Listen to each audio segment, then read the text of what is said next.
Headlines आपने जानी, bulletin का बाकायदा आगाज करेंगे। सबसे पहले अवाम को झटका देंगे, वो भी बड़ा झटका। हजारों की बात हुई, अब पुरानी। सोना मिलेगा लेकिन अब लाखों खर्च करने पड़ेंगे। शहर के सराफा बाजारों में, मार्केटों में सोना 700 रुपए महंगा हो गया है। खालिस 24 कैरेट फी तोला सोना 1 लाख रुपए का हो गया है। 22 कैरेट फी तोला सोना 91,500 रुपए का हो चुका है, जबकि 10 ग्राम चांदी की कीमत भी 1,020 रुपए हो गई है। आलमी मार्केट में सोने की कीमत में $8 फी औंस का इजाफा हुआ है। सोने की ऊंची उड़ान जारी है और गरीब आदमी की पहुंच से तो सोना दूर होता हुआ दिखाई दे रहा है। इसके साथ साथ ऐसा मालूम होता है कि अब मिडिल क्लास की भी पहुंच से सोना बहुत दूर जा चुका है। शहर के सराफा बाजार और मार्केटों में सोना 700 रुपए महंगा हो गया है। खालिस 24 कैरेट फी तोला सोना आपको बताते चलें कि 1 लाख रुपए का हो चुका है, जबकि 22 कैरेट फी तोला सोना 91,500 रुपए का हो गया है। खालिस 24 कैरेट फी तोला सोने जो है वो 1 लाख रुपए से भी तजावुज कर चुका है। 10 ग्राम चांदी की कीमत 1,020 रुपए हो गई है। सोने की ऊंची उड़ान जारी है। आम आदमी की पहुंच से तो सोना दूर जाता हुआ नजर आ रहा है। कीमतों में इजाफा है जो कि होता ही चला जा रहा है। सोने की कीमत नीचे आने की बजाय दिन ब दिन ऊपर जाती जा रही है। खालिस 24 कैरेट फी तोला सोना 1 लाख रुपए का हो गया है, जबकि गरीब आदमी की पहुंच से तो सोना दूर जा चुका है। बिल्कुल, अब गरीब आदमी सोना नहीं खरीद सकता। अब वो सोना खरीदने के हवाले से सोचना भी छोड़ दे। शहजाद खान हमारे साथ मौजूद है, उनसे बात करेंगे। शहजाद, अवाम के लिए तो बड़ा झटका है कि अब सोना लाखों में मिलेगा, हजार तो सोच भी नहीं सकता।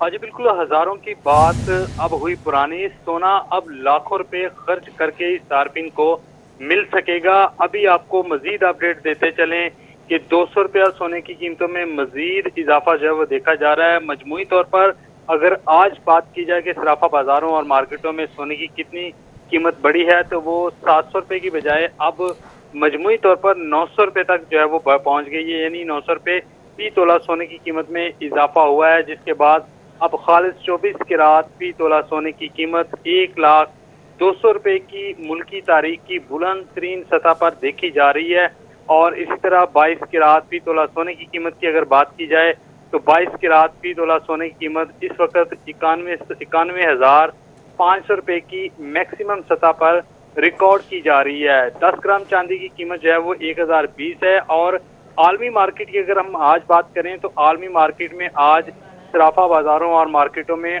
$8 सोने की कीमतों में इजाफा देखा गया, जिसके बाद आलमी मार्केट में अब सोने की जो नई कीमत है वो $1,730 फी औंस है।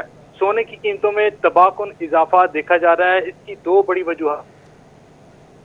ठीक है, शहजाद खान अब्दाली हमारे साथ ही मौजूद रहिएगा। नाज़रीन को बता रहे हैं कि अवाम को झटका दिया गया है, सोने की कीमतें आसमान पर पहुंच गई हैं। अब गरीब आदमी सोने का सोच भी नहीं सकता है। हमें ज्वाइन किया है जनरल सेक्रेटरी लाहौर सराफा मार्केट ने।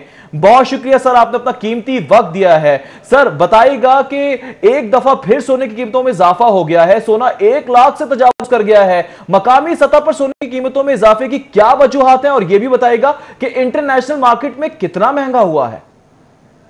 देखिए जी, बिस्मिल्लाहिर्रहमानिर्रहीम। सोने की कीमत जो मुकामी सतह पे है वो इस वक्त 1,02,000 रुपये पे चला गया है। ये सिर्फ लोकल लेवल पे ये कीमत नहीं ऊपर बढ़ी, ये इंटरनेशनल लेवल पे सोने की कीमत ऊपर बढ़ी है और ये तकरीबन 1730 तक चले गई है और आइंदा वक्त में इसने मजीद और ऊपर जाना है।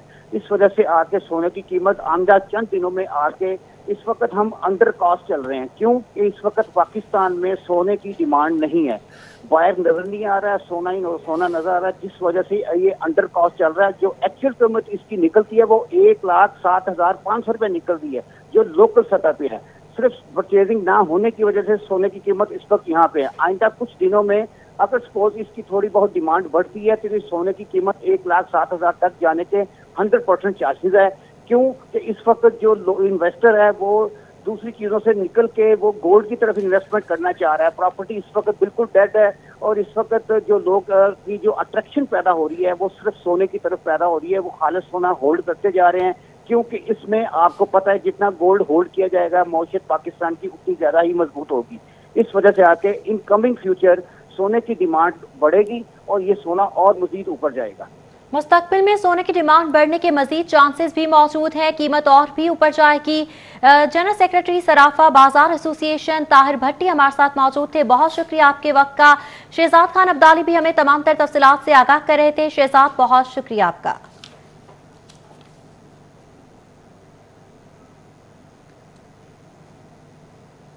आगे बढ़ेंगे, बात करेंगे जुर्म की दुनिया से। खबर है गुजरपुरा में घर की दहलीज पर खड़ी खवातीन फायरिंग से जख्मी हो गई। मुलजम वसीम ने दुकान पर जाने वाली खवातीन पर फायरिंग की। फायरिंग के वाक़े की सीसीटीवी फुटेज सिटी 42 ने हासिल कर ली है। फुटेज में सलवार कमीज में मलबूस मुलजिम को फायरिंग करते देखा जा सकता है। इस हवाले से मजीद बात करेंगे आबिद चौधरी से। आबिद चौधरी, फुटेज सामने आ गई है, खवातीन तो महफूज नहीं है घर की दहलीज पर भी, तो पुलिस की जानिब से अब तक क्या कार्रवाई की गई है? जी बिल्कुल, पुलिस की जानिब से रवायती कार्रवाई करते हुए वारदात का मुकदमा दर्ज कर लिया गया है। लेकिन गुजरपुरा का इलाका चाइना स्कीम है, जहां पर मुखालफिन ने घर की दहलीज पर खड़ी खवातीन पर फायरिंग कर दी है और फायरिंग के बायस 2 खवातीन समेत 3 अफराद जख्मी हुए, जिनको तिब्बी इमदाद के लिए अस्पताल मुंतकिल कर दिया गया है। वारदात की सीसीटीवी फुटेज मंजर आम पर आई, जिसमें देखा जा सकता है कि खवातीन जो कि दुकान से वापस घर जा रही थी, उसी दौरान मुलजिम जो है उनका पीछा करता है और इसी दौरान जब वो खवातीन घर की दहलीज पर पहुंचती हैं तो मुलजिम की जानिब से अंदाज़न फायरिंग कर दी जाती है। अब मुलजिम फायरिंग करने के बाद बासानी मौका से फरार हो गया। सलवार कमीज में मलबूस जो मुलजिम है उसको फायरिंग करते सीसीटीवी में वाज़ेह तौर पर देखा जा सकता है। पुलिस के हवाले से कहना है कि जख्मियों को तिब्बी इमदाद के लिए अस्पताल मुंतकिल करके मजीद तहकीकात की जा रही है। मजीद तहकीकात भी की जा रही है। आबिद चौधरी, बहुत शुक्रिया आपका। पंजाब पुलिस में भर्ती के ख्वाहिशमंद जवानों के लिए खुशखबरी आ गई है। 19 अजला में 5000 कांस्टेबल्स और लेडी कांस्टेबल्स की भर्तियों का अमल शुरू हो गया। लाहौर समेत 5 बड़े शहरों में 600 ट्रैफिक असिस्टेंट्स भी भर्ती किए जाएंगे। सूबा भर से 40 ड्राइवर्स को भी भर्ती करने की मंजूरी दे दी गई है। इसी पर बात करेंगे अली साही से। जी अली साही, बताइएगा। बिल्कुल, पंजाब पुलिस में भर्ती होने के ख्वाहिशमंद उम्मीदवारों के लिए अच्छी खबर है कि आईजी पंजाब की जानिब से आज जो है वो इश्तिहार भिजवाया जा रहा है, जिसमें 5000 पंजाब पुलिस के कांस्टेबल्स भर्ती किए जाएंगे। लाहौर समेत 19 अजला में पहले मरहले में भर्तियाँ होंगी, जबकि बाकी जो 17 अजला होंगे उसमें 5000 एहलकारों की दूसरे मरहले में जो भर्तियाँ की जाएंगी। इसमें 26 अक्टूबर तक दरख्वास्तें देने वालों को मुतलका पुलिस लाइन से फॉर्म हासिल किए जा सकते हैं, जबकि 5 बड़े शहरों में 600 के करीब असिस्टेंट जो हैं वो ट्रैफिक असिस्टेंट भर्ती किए जाएंगे ताकि ट्रैफिक की रवानी बेहतर बनाई जा सके। इसी तरह सूबा भर से 40 ड्राइवर जो हैं वो पंजाब भर से पंजाब पुलिस में भर्ती किए जाएंगे। कांस्टेबल, लेडी कांस्टेबल का जो भर्ती है उसमें 5% कोटा जो है 10% कोटा खवातीन का मुख्तस किया गया है, जबकि 5% जो कोटा है वो मजदूरान का फिक्स किया गया है, जबकि 10% कोटा साबका फौजी जो जवान थे उनके लिए रखा गया है। आईजी पंजाब की जानिब से अगले 1-2 रोज़ में इश्तिहार भी जारी कर दिया जाएगा और इसी तरह दूसरे मरहले में पंजाब भर में मजीद 5000 कांस्टेबल और लेडी कांस्टेबलान भर्ती किए जाएंगे। वज़ीर आला पंजाब की जानिब से चंद माह कबल पंजाब पुलिस में भर्ती की मंजूरी दी गई थी। अली साहिब, बहुत शुक्रिया तफसीलात से आगाह करने के लिए।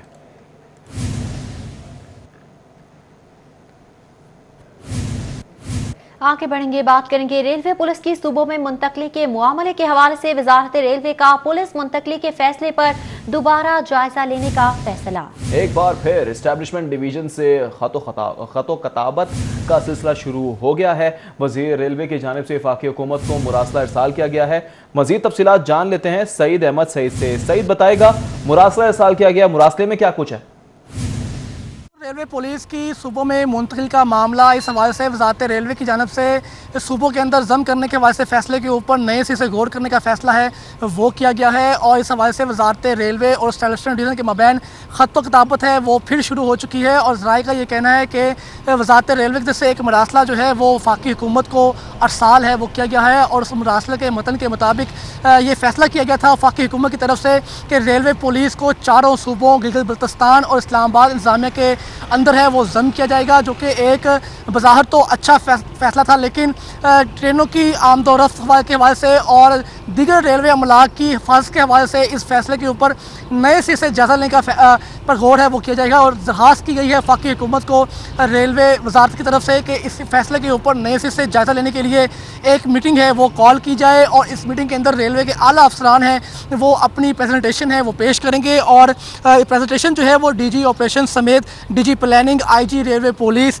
और सेक्रेटरी रेलवे बोर्ड और मेंबर फाइनेंस है वो इस मीटिंग के अंदर शिरकत करेंगे और अपने तहफ़्फ़ुज़ात समेत तमाम किस्म के मामलात हैं जिनमें फ़ाइनेंस का मामला है, HR का मामला है और रेलवे की हिफाजत का मामला है, वो इसमें ज़ेर बहस है, वो आएंगे और उसके बाद मज़ीद जो फैसला है वो किया जाएगा। लिहाजा ज़राए का ये कहना है कि सूबों के अंदर जम करने के वास्ते जो रेलवे पुलिस का फैसला किया गया था। सईद अहमद, बहुत शुक्रिया आपका।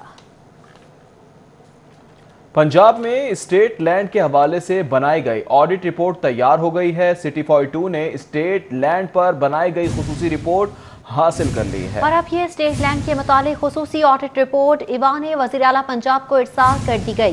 तफसीलात जानेंगे अली रामे से। अली रामे, क्या है इस रिपोर्ट में?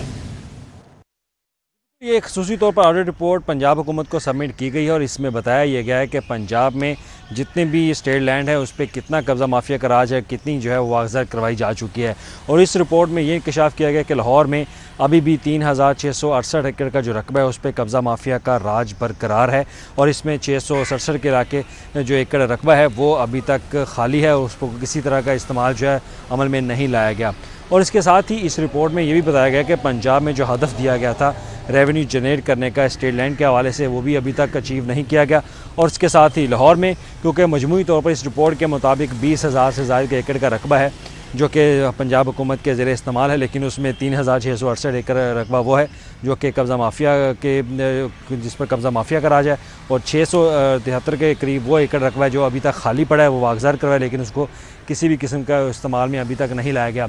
और इसमें कुछ रकबा ऐसे है जो कि सरकारी दफातर के इस्तेमाल है और दीगर दफातर के इस्तेमाल में है, ये भी इस रिपोर्ट में कहा गया। लेकिन इसमें इंपॉर्टेंट बात यह कि हुकूमत पंजाब की तरफ से कब्ज़ा माफिया से ज़मीन वागज़ार करवाने के हवाले से एक मुतअद्दिद ऑपरेशन किए गए, लाहौर में भी किए गए, पंजाब में भी किए गए। न वो सिर्फ ज़राई एग्रीकल्चर के हवाले से कमर्शियल एरियाज़ भी थे जहाँ पर कब्ज़ा माफिया कराए थे, लेकिन उसके बावजूद अभी तक लाहौर में 3668 एकड़ का रकबा जो अभी भी कब्ज़ा माफिया करा के उस पर बरकरार है वो अभी तक वागज़ार नहीं करवाया गया। और ये खुसूसी रिपोर्ट ऑडिट रिपोर्ट जो है वज़ीर आला पंजाब को सबमिट की गई और इस पर पंजाब हुकूमत की तरफ से अहकाम दिया गया कि फौरी तौर पर कोई ऑपरेशन जो है इसका लाया अमल तय किया जाए और ये जो ज़मीन पड़ी है 3000 एकड़ से ज़ायद की उसको फौरी तौर पर कब्ज़ा माफिया से वागज़ार करवाया जाए। ठीक है अली रामे, बहुत शुक्रिया। मारूफ फलाही शख्सियत डॉक्टर आसिफ महमूद झा को भी नेगेटिव खून की अशद ज़रूरत है। डॉक्टर आसिफ महमूद झा गुज़श्ता रात ट्रैफिक हादसे में शदीद जख्मी हो गए थे। मारूफ फलाही शख्सियत डॉक्टर आसिफ महमूद झा न्यू अस्पताल में ज़ेरे इलाज हैं। खून का अतिया देने के लिए 0343828046 पर राब्ता किया जा सकता है। नंबर आपकी स्क्रीन पे है, आप बासानी राब्ता कर सकते हैं और ये सवाब का काम भी है। मारूफ फलाही शख्सियत डॉक्टर आसिफ महमूद जाह को बी नेगेटिव खून की अशद ज़रूरत है। डॉक्टर आसिफ महमूद जाह गुज़श्ता रात ट्रैफिक हादसे में शदीद जख्मी हो गए थे, जबकि मारूफ फलाही शख्सियत डॉक्टर आसिफ महमूद जाह मेयो अस्पताल में ज़ेरे इलाज हैं। खून का अतिया कीजिए, मेयो अस्पताल में ज़ेरे इलाज हैं। अगर खून का अतिया करना चाहते हैं तो आपकी स्क्रीन पे नंबर चल रहा है, इस नंबर पे कॉल कीजिए और मदद कीजिए। बात करेंगे कोरोना की। लाहौर में 24 घंटों के दौरान कोरोना से मजीद 29 अमवात हो गई हैं। लाहौर में कोरोना से अमवात की तादाद 471 तक जा पहुंची है। लाहौर में कोरोना के 879 नए केसेस, जिसके साथ ही मजमूई तादाद 31,924 हो चुकी है। पंजाब भर में 1,540 नए केसेस रिपोर्ट हुए हैं, जिसके साथ तादाद 61,678 हो गई। पंजाब में 24 घंटों के दौरान मजीद 63 अमवात हुई हैं और मरने वालों की तादाद 1,265 हो गई है। कोरोना वायरस बेकाबू हो चुका है। आइसोलेशन वार्ड में 688 मरीज दाखिल हुए। अस्पतालों में कोरोना के 204 मरीज ICU जबकि 125 वेंटिलेटर्स पर मुंतकिल कर दिए गए हैं। 2 रोज में कोरोना वायरस से पंजाब पुलिस का एक और जवान शहीद हो गया है। कोरोना वायरस से मुतासरा पंजाब पुलिस के जवानों की तादाद 1,321 हो गई। कोरोना वायरस से पंजाब पुलिस के शोहदा की तादाद 10 हो गई है। IG पंजाब का DPR नायाब हैदर और SP ऑपरेशंस पंजाब कोरोना से सेहतियाब हुए हैं। पंजाब भर में 741 जवान मुख्तलिफ अस्पतालों में ज़ेर इलाज है, जबकि 570 सेहतियाब हो चुके हैं। 25,184 टेस्ट किए गए हैं, जबकि 21,815 नेगेटिव और 2,618 के रिजल्ट्स का इंतज़ार है। 10 दिनों में मास्क पहनने की शरह पर अमल दरामद में बेहतरी आई है। वजीर आला ने ट्वीट किया, 8 शहरों के 127 इलाकों में स्मार्ट लॉकडाउन किया गया है। उस्मान बुज़दार कहते हैं चंद दिन में हेल्थ सिस्टम में 500 नए HDU बेड शामिल हो जाएंगे। वज़ीर आला ने मजीद कहा कि ICU में नए वेंटिलेटर्स की फराहमी भी जारी है।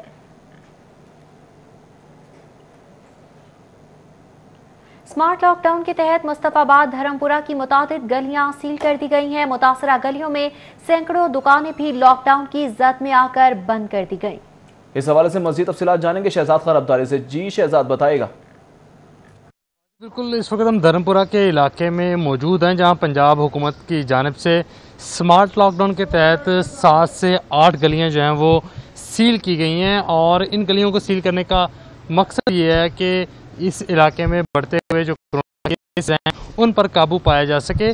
7 से 8 गलियां सील होने की वजह से यहाँ पे सैकड़ों दुकानें ऐसी हैं जो इस वक्त बंद हो चुकी हैं और यहाँ पे पुलिस एहलकार तैनात किए गए हैं। मुख्तलिफ गलियों को कनातें लगा के बंद किया गया है और शहरियों से ये गुजारिश की जा रही है कि गैर ज़रूरी तौर पर घरों से बाहर ना निकलें, क्योंकि इस वक्त कोरोना वायरस जो है वो अपने पूरे पीक पर है। इस वक्त हम कैमरे की आंख से आपको ये सूरत हाल दिखाते हैं। ये तकरीबन 8 फुट 10 फुट से ज़्यादा चौड़ी सड़क है जिसके अतराफ़ में सैकड़ों दुकानें मौजूद हैं और इससे मुंसलिक तकरीबन जो 8 से 10 गलियां हैं उनको भी मुकम्मल तौर पर सील कर दिया गया है और यहाँ पे सैकड़ों गलियां मुकम्मल तौर पर सील है। बहुत शुक्रिया शहजाद खान अब्दाली।